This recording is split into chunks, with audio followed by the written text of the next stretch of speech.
جساد پر بھروسہ نہیں رکھتی، میں الہی رہائی پر اعتقاد رکھتی ہوں۔ میں نے ایک متقی مسلمان گھرانے میں جنم لیا اور خدا کے پاس میرے لیے منصوبے تھے، شاندار منصوبے۔ میں موت کے دہانے پر تھی، میں خودکشی کرنے کا سوچ رہی تھی۔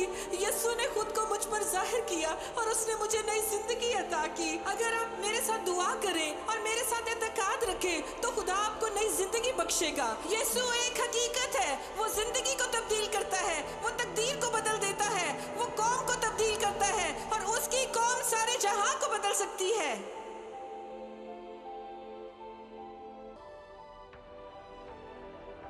خوش آمدید دوستو، آج میرے ساتھ آپ کے لیے ایک خاص مہمان ہے اور ان کا نام ریمنڈ ابراہیم ہے۔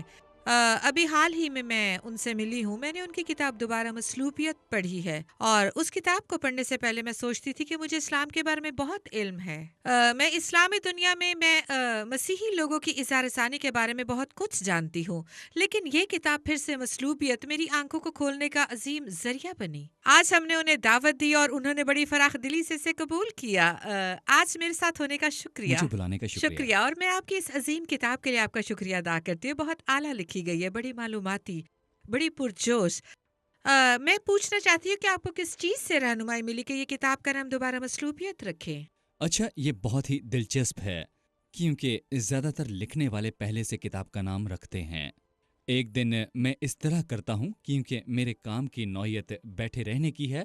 میں اپنے کمپیوٹر پر بیٹھا رہتا ہوں۔ بس میں باہر نکلا اور میں بس سوچ رہا تھا کہ اچانک دوبارہ مصلوبیت کے الفاظ میرے ذہن میں آئے اور میں نے سوچا کہ یہ اچھا ہے اور پبلشر کو بھی پسند آئے، اور بعد میں بائبل پڑھتے ہوئے میں نے حقیقت میں اسے دیکھا۔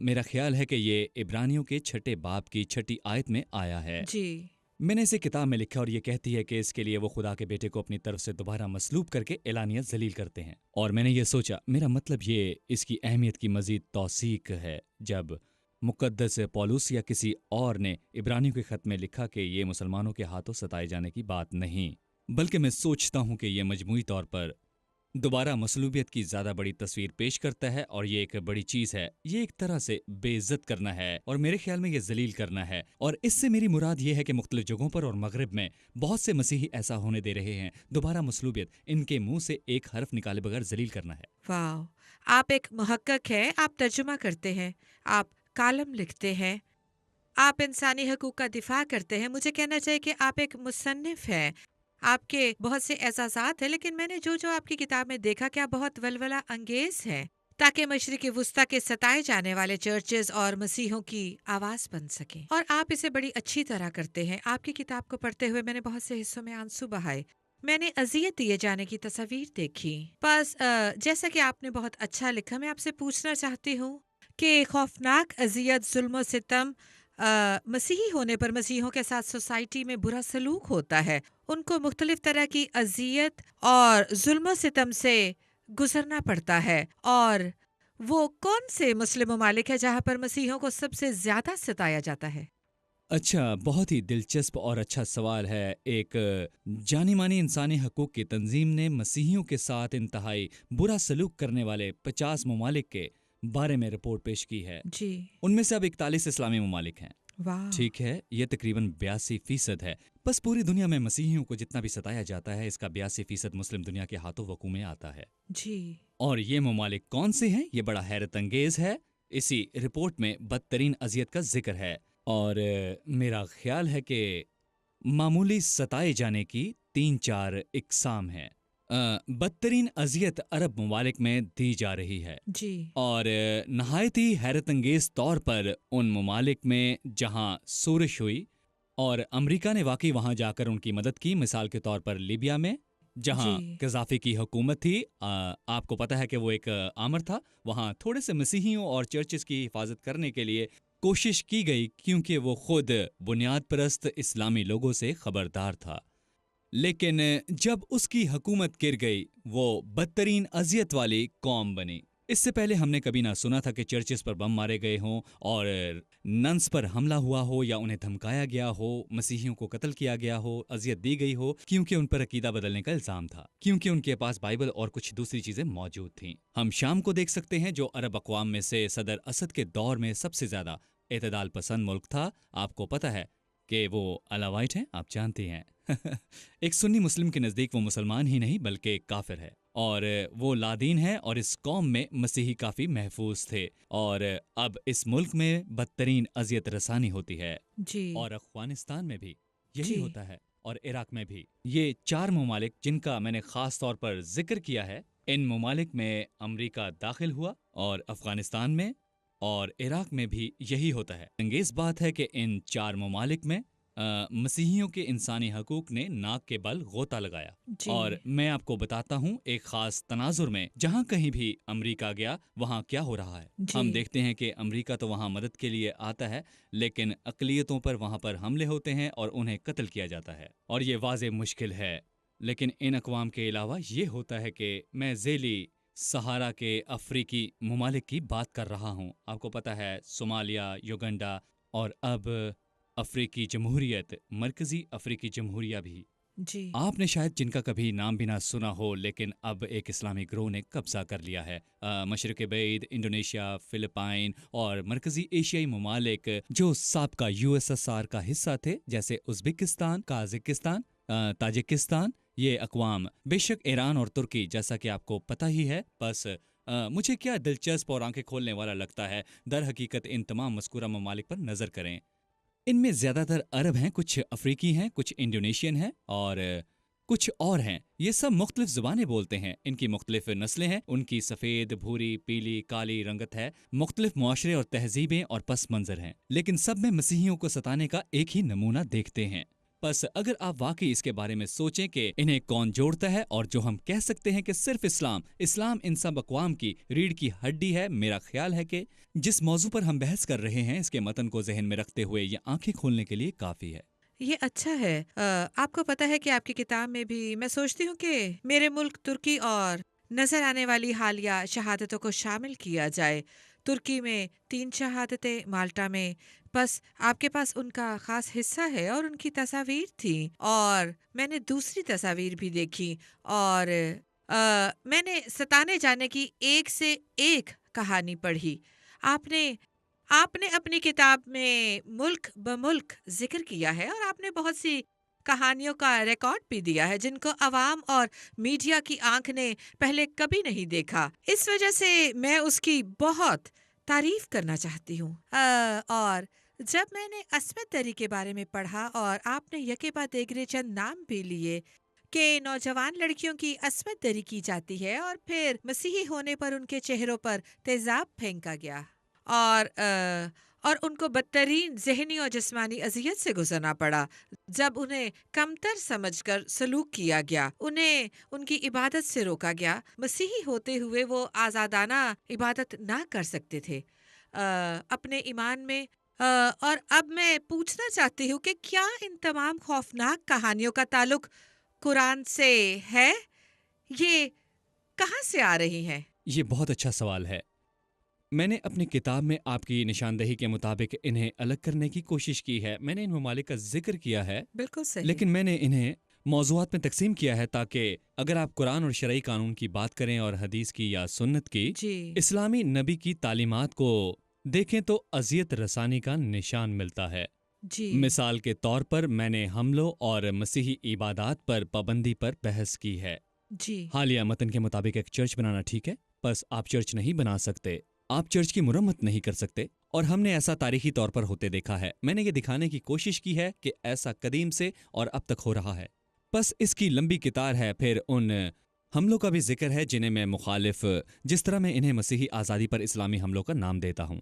اور یہ 3 رخی ہے. پہلا بے شک خدا سے انکار ہے، جس کو آپ جانتی ہیں. اسلام کی تمام بنیادی تعلیمات کے مطابق خدا کا انکار کرنا، جو اسلام کو چھوڑے، خاص طور پر اگر وہ دوسرا مذہب اپنا لیں، کیونکہ مجھے یقین ہے کہ بہت سے لوگ اپنے دل میں خدا کا انکار کر چکے ہیں، لیکن وہ بات نہیں کرتے، وہ کچھ نہیں کہتے، وہ اکیلے بالکل چھوڑے گئے صحیح. ہیں کیونکہ وہ کشتی کو جھٹکا نہیں دیتے. ہاں. لیکن اگر آپ مسیحی ہونے کی ہمت کریں اور وہ بھی سرے عام یعنی اسلام کے مخالف کو اسلام پر ترجیح دیں، تو پھر آپ بھی غدار ہیں. بالکل لہٰذا کم از کم تمام اسلامی قوانین ان کو قتل کرنے کی تعلیم دیتے ہیں. بس یہ پہلا ہے، یہ ذاتی آزادی پر اسلام کا واضح حملہ ہے. اور دوسرا ہے کلمہ کفر.